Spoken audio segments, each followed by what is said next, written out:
I'm in front of the Knights Pub on Beach Street and Minnesota in the west end of Long Beach. Why am I here? Because of this week's Parsha. In the middle of the Parsha, we learn about the symbols for kosher food, whereas when it comes to birds, there's a specific Masorah that we have. When it comes to animals, as we know, the animal has to chew its cud and have cleft hooves. And when it comes to fish, the fish has to have scales and fins.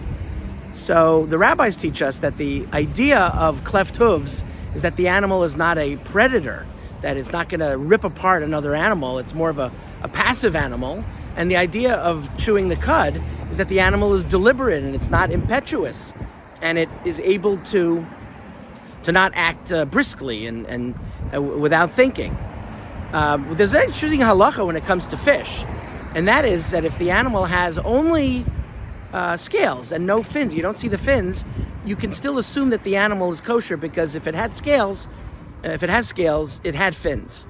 We don't have that halacha when it comes to animals, right? If it only has one of the symbols. We have famously several animals that only have one of the symbols, like a pig, an arneves, a rabbit, a hare, that only have one, and they're certainly not kosher. But when it comes to the fish, if it has the scales, we can assume it has the fins.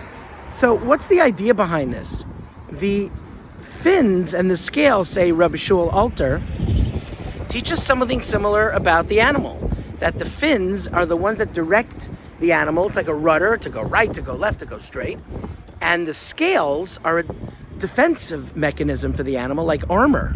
Like it's an armored plate around the animal that helps protect it. So we're looking for animals that are defensive animals, not predators. And the fins are more of an offensive thing, that when you're going on the attack. But the scales really are what protects it. So it's a similar idea when it comes to the fish that we eat. Imagine this image of a porpoise behind me. Porpoise is not a kosher animal, but if it were a kosher fish, it would have that defensive mechanism as well and not be offensive. We're coming up to the new moon, the new year really of Nisan, a time of reflection. There's a lot going on in the world, and it's really the month of redemption, and the month when we are working on being our best and hoping to herald in Mashiach, Bimher v'yameinu.